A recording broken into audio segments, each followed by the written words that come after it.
Pois bem, agora vamos ver questões e detalhes de implementação de tabela hash que serão úteis para o roteiro de laboratório de estrutura de dados. Lembrando que estamos vendo a tabela hash com endereçamento fechado, a abordagem que se tem uma lista de elementos em cada slot da tabela. Aqui está o modelo de classe que será entregue a vocês. Existem em um ramo toda a estrutura de classes e tipos da tabela hash, hashtable sendo uma interface, abstract hashtable uma classe, abstract hashtable para endereçamento fechado, closed address, tá? E hashtable closed address em PL, que é a implementação que vocês precisam editar. Nada mais vocês precisam editar, apenas essa classe que está destacada em azul. E como a tabela hash usa uma função de hash, existe toda uma estrutura de tipos também para a função de hash.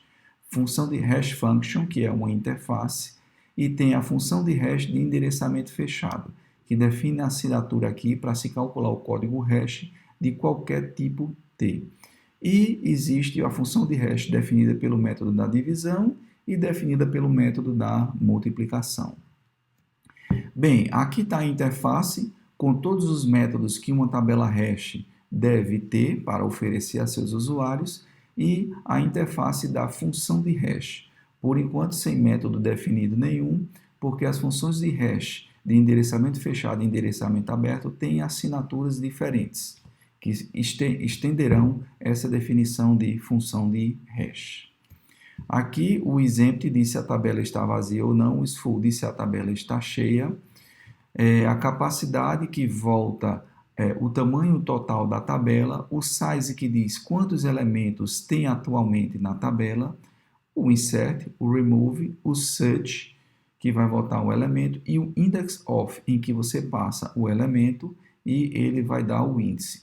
Notem que essa tabela hash, ao invés de se utilizar chave e valor, nós utilizamos um elemento, um objeto que vai ser colocado dentro da tabela. Entretanto, esse objeto, você precisa calcular o código hash desse objeto. Lembrando que o código hash vai te dar um índice na tabela. Então, cada objeto, você pode definir como se calcular o código hash dele, tá? Ele vai ser mapeável em um índice da tabela através da função de hash.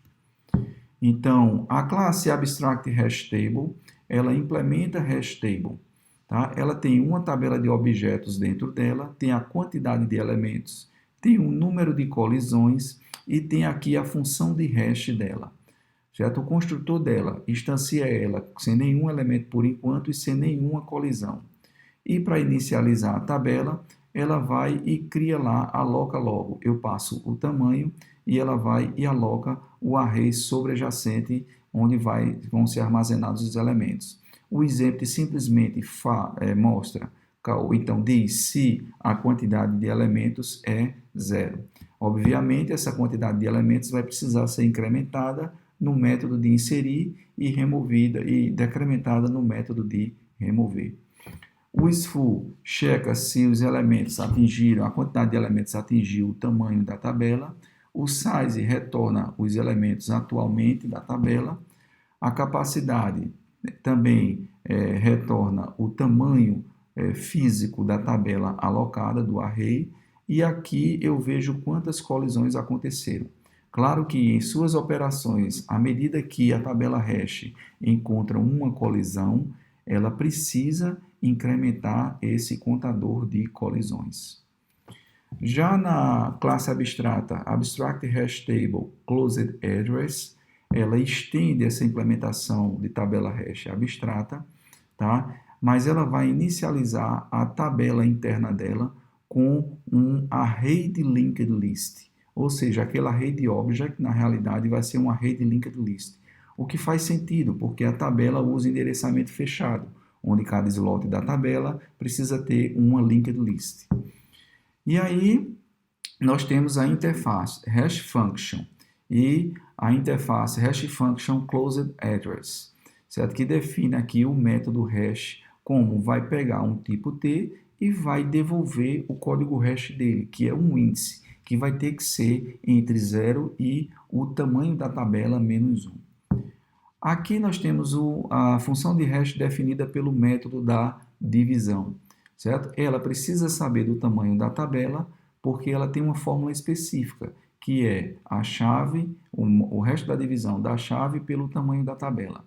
Então, tem um construtor dela e tem aqui a tabela hash que vai criar, o método hash, que ele vai pegar o elemento e vai mapear aí um índice, né? De início, o que ele vai retornar, chamado de hash key, é menos 1, certo? E o que é que ele vai fazer? Ele vai chegar num elemento que é de um determinado tipo, vai invocar o hashcode. O método hashcode vai voltar um inteiro, certo? E ele vai pegar esse inteiro daqui e vai fazer o resto da divisão considerando o tamanho da tabela e vai retornar esse hash key. Ou seja, através do operador de módulo, ele reusa o método hashcode do tipo T. Se você vai usar um tipo específico, você precisa, é legal, né, você sobrescrever o método hashcode para retornar o que semanticamente seria o código hash do seu objeto, do seu tipo, tá? E aí ele pega esse hashcode aqui e mapeia para uma posição dentro da tabela através do operador de hash da divisão. Já a função da multiplicação, ele tem o tamanho da tabela e já tem o A definido. Ele vai, na construção dela, ele atribui aqui o tamanho da tabela e ele vai aqui calcular o código hash da seguinte forma. Ele vai começar aqui inicialmente com menos 1, vai pegar o hashcode do elemento, que é do tipo T, e ele vai extrair a parte fracionária. Como? Pegando o que, multiplicando por A e subtraindo do fluor dessa multiplicação. Então, eu tenho um número fracionário. Subtraio do fluor, fico só com a parte fracionária. Pego a parte fracionária e multiplico aqui pelo tamanho da tabela e tenho o meu índice que eu vou levar, vou mapear, para qual eu vou mapear o meu elemento. Tá? Bem, e aqui nós comentamos um pouco, né, sobre o padrão de projeto Factory. Uma fábrica, na realidade, ele é um produtor de objetos. Imagine que toda a complexidade de se criar funções de hash, você precisa invocar um construtor específico, tá? Só que para isso você vai embutir detalhes em alguma outra classe de criação de funções de hash que vão dar suporte a esse cálculo do código hash. Tá? Então a ideia é, se você usa uma fábrica, você delega a complexidade de criação dessas funções de hash, desses objetos, para alguém que vai te dar a função de hash já pronta. Tá? Então, a ideia dessa fábrica, do padrão de projeto Factory, é que ele vai ter um método lá que cria uma função de hash, que vai receber o método da função de hash e o tamanho, que a função de hash precisa saber o tamanho da tabela que ela vai trabalhar. Tá? Então, ele vai dar esse hash function closed address method, ele é um tipo enumerado, que ele vai ser ou divisão ou multiplicação. Tá certo?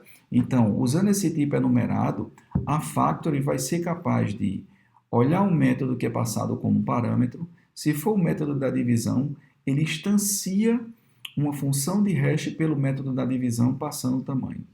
Se for pela multiplicação, ele instancia pelo método da multiplicação. Então, note que a complexidade de se instanciar funções de hash está sendo dada para uma Factory. Então, quem for usuário da função de hash, no caso a tabela hash, ela usa uma função de hash auxiliar, para auxiliar ela a encontrar a posição de um elemento dentro dela, ela vai fazer uso dessa fábrica para criar as funções de hash que vai utilizar. Tá? Então, está aqui a implementação da tabela de hash de endereçamento fechado, que é a única classe que os alunos precisarão editar. Tá certo? Ela estende aquela classe de tabela hash abstrata de endereçamento fechado e ele recebe aqui o tamanho desejado para se criar a tabela e o método da sua função de hash. Guarda aqui no tamanho real o tamanho desejado. Lembrando que no método da divisão, a tabela sofre com o tamanho dela, certo? A função de hash ela sofre. Então, o que acontece? Neste caso, não necessariamente o tamanho passado como parâmetro desejado é o tamanho real da tabela. Se caso for o método da divisão, nós vamos simplesmente buscar o próximo primo que é acima do tamanho desejado. Então, vamos buscar o próximo número primo acima do tamanho desejado, certo? E vamos usar ele como o tamanho real da nossa tabela quando o método é da divisão. Então, nós iniciaremos a tabela interna com o tamanho real e aí instanciamos, pedimos para a fábrica instanciar, criar uma função de hash com um método específico e com um tamanho específico e guardamos essa função de hash dentro do objeto tabela hash. E aí a ideia é implementar todos esses métodos que estão lá na tabela hash. O getPrimeAbove, vocês podem fazer uso do util.isPrime, que é um método dentro da classe útil, entregue a vocês, que diz se um número n é primo ou não. E aí a ideia é vocês podem, a partir de um determinado número, ver qual é o próximo primo, fazendo o uso desse método. Bem, agora questões de implementação. Existe todo o aparato também para funções de tabelas hash com endereçamento aberto.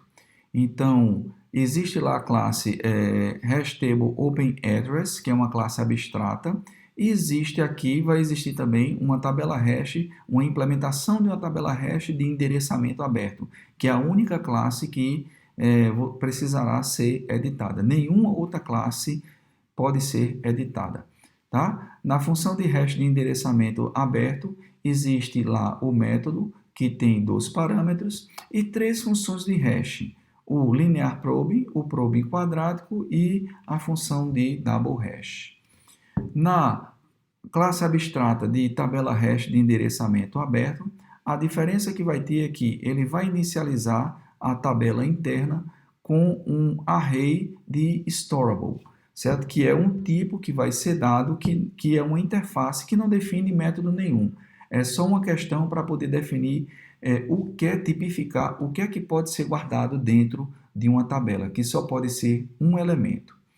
Tá? Na função de hash, existe a função de hash de endereçamento aberto com um método, com assinatura conveniente para endereçamento aberto. Tá? Existe a função de linear probing, que ele tem aqui a função de hash original, o tamanho da tabela, tá? E na hora que for criar aqui uma função de hash com probe linear, ele guarda o tamanho da tabela. Se for o método da divisão, ele vai criar aqui uma função de hash utilizando o método da divisão. Se não, usa uma função de hash auxiliar com o método da multiplicação. E o método hash, considerando o probe linear, o que ele faz é, o índice que ele vai gerar de início é 0, e o que ele faz é, chega na função de hash original, invoca ela passando apenas o elemento, isso vai dar um inteiro, que ele soma com o probe e faz o resto da divisão pelo tamanho da tabela e retorna esse resultado. No caso do probe em quadrático, ele tem as constantes C1 e C2, certo? Tem um construtor que, dependendo do método da função auxiliar, ele vai inicializar a função interna com o método da divisão, com o método da multiplicação e guardar C1 e C2 de forma conveniente. Já no cálculo do hash, segundo o probe linear, ele vai pegar a função de hash original, aplicar ela ao elemento, isso vai dar um índice, que ele vai pegar esse índice e multiplicar aqui C1 vezes o probe e C2 vezes o probe ao quadrado e fazer o resto da divisão disso pelo tamanho da tabela, tal como estava na fórmula do endereçamento baseado no probe quadrático.